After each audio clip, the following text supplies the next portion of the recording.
இந்த நாளிலே நாம் பார்க்க போகிறது the outcome of the anointing, அபிஷேகத்தினுடைய வெளிப்பாடு. அபிஷேகம் என்பதை ஆவியானவருடைய ஆழம் என்று நாம் கடந்த வாரத்திலே நாம் பார்த்தோம். இந்த அனுபவம் மூலமாக சில வெளிப்பாடுகள் கிடைக்கின்றன. வேத அடிப்படையில் இதை நாம் பார்க்க முடியும். இப்படி வெளிப்பாடுகளை பெற்றவர்கள் அவர்களை வைத்து இந்த காரியத்தை நாம் தெரிந்து கொள்ளலாம். பெரும்பாலும் ஜெபத்திலும் வேத தியானத்திலும் தரித்திருப்பவர்களுக்கு இந்த ஆவியானவரின் ஆழத்துக்குள் இருக்கின்ற ஒரு அனுபவம், அதை தொடர்ந்து கிடைக்கின்ற வெளிப்பாடுகள், இவைகளை வேதத்தில் தெளிவாக நாம் பார்க்க முடியும். அப்போஸ்தலர் 6ஆம் அதிகாரத்தில் 4ஆம் வசனத்தில் பேதுரு இவ்வாறு சொல்லுகிறார், நாங்களோ ஜெபம் பண்ணுகிறதிலும் வேத வசனங்களை போதிப்பதிலும் அதிகமாய் தரித்திருப்போம் என்று சொல்லுகிறார். இந்த அனுபவத்தை குறித்து நாம் பார்க்க போகிறோம். வெளிப்படுத்தின விசேஷம் 1ஆம் அதிகாரம் 10ஆம் வசனத்தில் பத்மு என்ற தீவிலே யோவான் அப்போஸ்தலன் அங்கே சிறை வைக்கப்பட்டிருக்கிறார். அந்த நாளிலே எழுதும்போது கர்த்தருடைய நாளில் ஆவிக்குள்ளானேன் என்று எழுதுகிறதை நாம் பார்க்கிறோம். கர்த்தருடைய நாள், உயிர்த்தெழுந்த நாள், ஆண்டவராகிய இயேசு கிறிஸ்து உயிர்த்தெழுந்த நாள். பொதுவாக அந்த நாளிலே ஆராதனை, ஜெபம், இப்படி தேவ சமூகத்திலே தரித்திருக்கிற இந்த காரியங்களை நாம் பார்க்கிறோம். இங்கே யோவானும் அப்படியாக பத்மு தீவிலே ஆவிக்குள்ளாகி தேவ சமூகத்தில் அவன் காணப்படும் போது சம்பவித்தது என்ன? ஆண்டவராகிய இயேசு உயிர்த்தெழுந்தவராக, மனுஷகுமாரனை உயிர்த்தெழுந்த இயேசு கிறிஸ்துவை அவன் இங்கே தரிசிக்கிறதை நாம் பார்க்கிறோம். செத்தவனை போல கீழே விழுகிறான். இந்த அனுபவம் ஆவிக்குள்ளான ஒரு அனுபவமாக அந்த இடத்திலே நாம் பார்க்கிறோம். பேதுரு அப்போஸ்தலரிலே மேலறையிலே ஜெபிக்க போகிறார். பசி உண்டாயிற்று. அந்த நேரத்தில் அவருக்காக சமையல் பண்ணுகிறார்கள். மேலறையிலே போய் அவர் ஜெபிக்க போகும்போது ஒரு தரிசனம் அவருக்கு கிடைக்கிறது. கொர்நேலியுவினுடைய வீட்டிலிருந்து 3 பேர் வந்து அவரை அழைப்பதாக தரிசனம் காண்கிறார். பிற்பாடு கொர்நேலியு வீட்டுக்கு போகிறார். அங்கே புறஜாதியார் ஆண்டவருடைய வார்த்தையை கேட்டு ஆண்டவராகிய இயேசு கிறிஸ்துவை ஏற்றுக்கொண்டு அவர்கள் அந்நிய பாஷையினுடைய வரத்தை கர்த்தர் அன்றைக்கு அவர்களுக்கு கொடுக்கிறார். அவர்கள் பெற்றுக்கொள்கிறார்கள், தேவனை மகிமைப்படுத்துகிறார்கள் என்று பார்க்கிறோம். அதே போல பவுலும்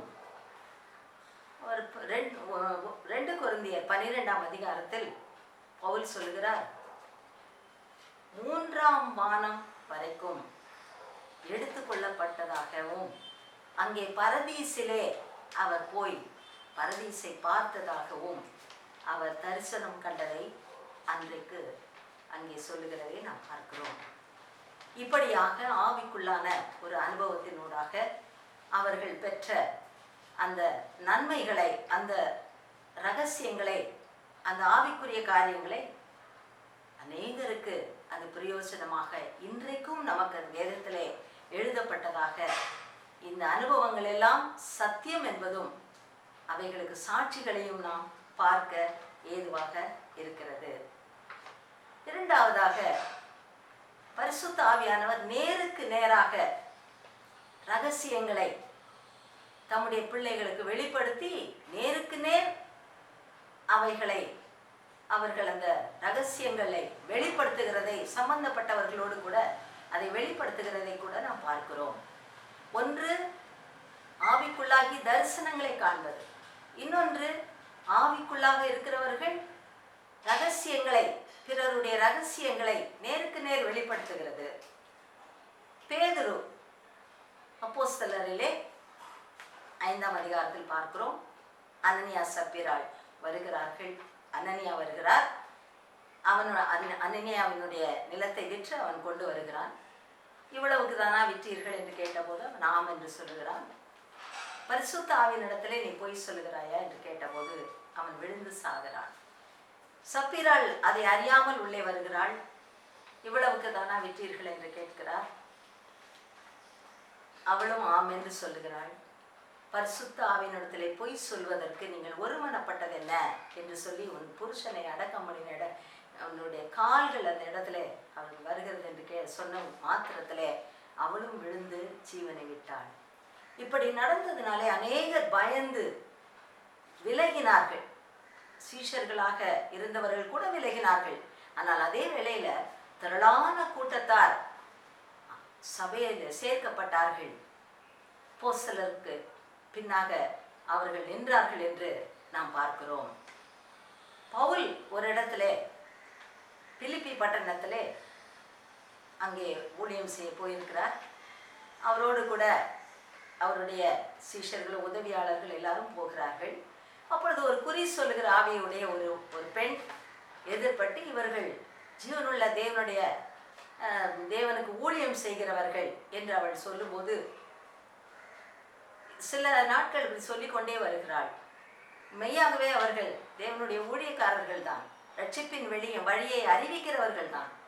அதை அவள் சொல்லிக்கொண்டே பின்னால் வந்து கொண்டே இருந்தபோது பவுல் திரும்பி பார்த்து குறி சொல்லுகிற ஆவி அவளுக்குள் இருப்பதை கண்டறிந்து அவளை அதட்டுவதை, அந்த ஆவியை அதட்டி அவளுக்கு விடுதலை கிடைத்ததை நாம் பார்க்கிறோம்.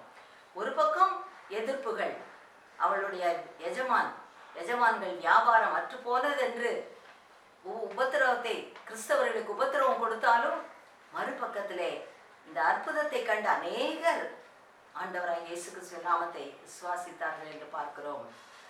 பிலிப்பு 7 பேரில் ஒருவனாகிய சுவிசேஷகன் பிலிப்பு அப்போஸ்தலர் 8ஆம் அதிகாரத்திலே பார்க்கிறோம். அவன் சமாரியாவிலே பெரிய காரியங்களை செய்கிறான்.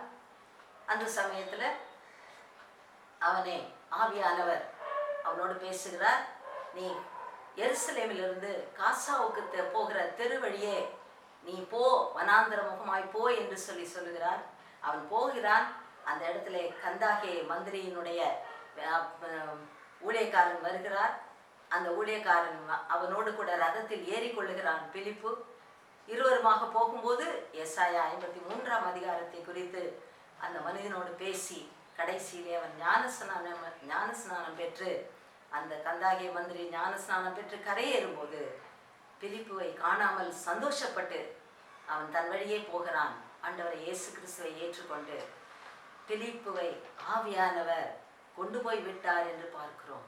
பழைய ஏற்பாட்டிலே கூட எலியாவை அப்படித்தான் எலியா ஆகாபினிடத்தில் சொல்லுகிறான், ஆகாபே ரதத்தை கூட்டிக் கொண்டு போ, பெருவெள்ளத்தின் இரைச்சல் எனக்கு கேட்கிறது என்று சொல்லி, பெருமழையின் இரைச்சல் கேட்கிறது என்று.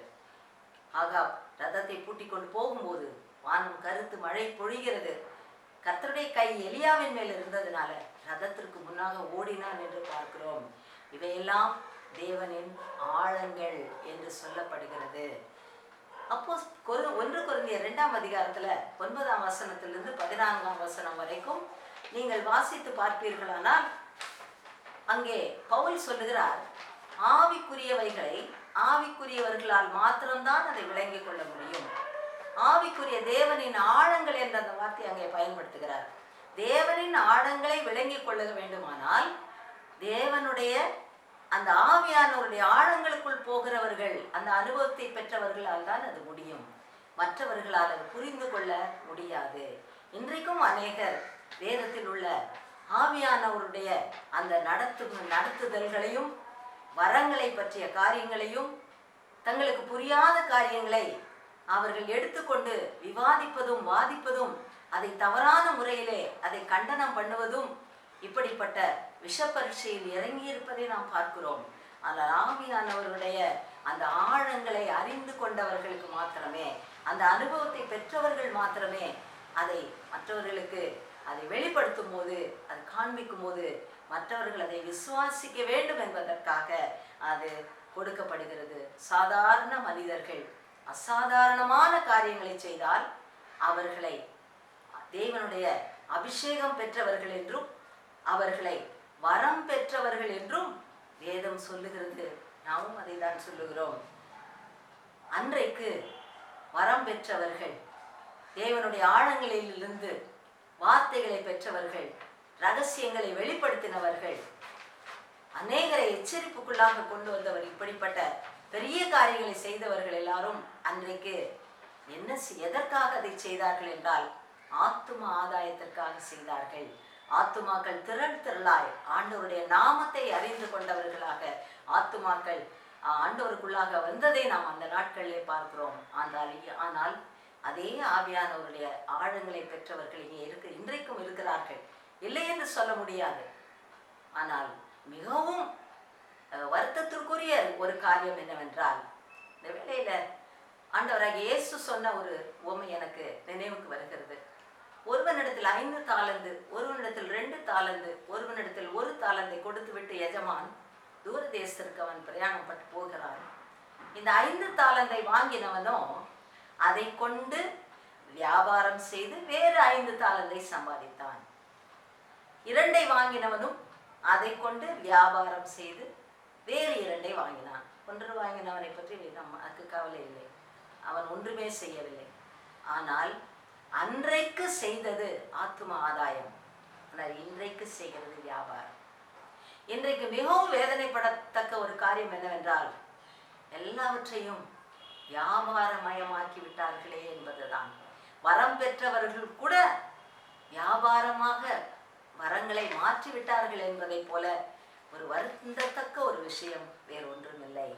வியாபாரம் செய்வதற்காக ஆண்டவர் வரங்களை கொடுக்கவில்லை, ஆத்துமாக்களை எச்சரிப்பதற்காக. தேவன் ஒருவர் உண்டு என்று, ஜீவனுள்ள தேவன் ஒருவர் உண்டு, அற்புதங்களை செய்கிறவர் என்பவர் என்று அதை அறிவிக்கத்தக்க வரங்களை கொடுத்த தேவன் ஒருவர் உண்டு என்பதை காண்பிப்பதற்காகவும் புறஜாதியார் இந்த வரங்களை எல்லாம் பார்த்து அன்றைக்கு திரளாக அன்றைக்கு ஆண்டவராக இயேசுவின் மேல் விசுவாசம் வைத்தது போல இன்றைக்கும் புறமதஸ்தர், பிறர், அந்நியர் ஆண்டவரை அறிந்து கொள்வதற்கு இன்றைக்கும் அந்த தரிசனங்களை பெற்றவர்கள், இந்த ஆழங்களுக்குள்ளே போனவர்கள், இன்றைக்கும் வரம் பெற்றவர்கள் என்று சொல்லிக் கொள்ளுகிறவர்கள் அதை சரியாக பயன்படுத்தினால் அது ஆத்தும ஆதாயமாக இருக்கும். ஆண்டவர் அழகாக சொன்னார், என்னை நோக்கி கர்த்தாவே கர்த்தாவே என்று சொல்லுகிறவனை நான் அறியேன் என்று சொல்லுவேன். உம்முடைய நாமத்தினாலே தீர்க்க தரிசனம் உரைத்தோம் அல்லவா, உம்முடைய நாமத்தினாலே பிசாசுகளை துரத்தினோம் அல்லவா, வியாதியஸ்தரை குணமாக்கினோம் அல்லவா என்று சொல்லுவார்கள். நான் அவர்களை அறியேன் என்று சொல்லுவேன். காரணம் என்ன? அவர்கள் வியாபாரம் செய்கிறார்கள் என்பது. நீர்தானே சொன்னீர் ஆண்டவரே, ஒருவன் வியாபாரம் அதை கொண்டு வியாபாரம் செய்தான் என்று சொன்னீரே. அது என்ன வியாபாரம் என்றால் பரமபிதாவினுடைய பிசினஸ் தான் அது. I am after my fathers business என்று சொன்னார். நான் என் பிதாவினுடைய காரியமாய் இருக்கிறேன் என்று சொன்னார். இந்த நாளிலே வரங்களை குறித்து நாம் அடுத்த பகுதியிலே பார்க்க போகிறோம். அதற்கு முன்னாக நாமும் இதை குறித்து யோசித்தவர்களாக, இப்படிப்பட்டவர்களுக்காக நாம் செபிக்கவும், ஆண்டவருடைய ஆவியானவருடைய ஆழங்களை பெற்றவர்கள், உண்மையாகவே கர்த்தருடைய வரங்களையும் தரிசனங்களையும் பெற்றவர்கள் ஆத்துமாதாயம் செய்வதற்கு தங்களை அர்ப்பணிக்கவும், அப்படி அர்ப்பணித்தவர்கள் தங்கள் வரங்களை தங்களுக்கு கர்த்தர் கொடுத்திருக்கிற அந்த வரத்தை கண்டறிந்து அதை கர்த்தருக்காக பயன்படுத்த வேண்டும் என்று நாம் முயற்சிப்போமானால் தேவனுடைய நாமம் மகிமைப்படுமே. ஆமென்.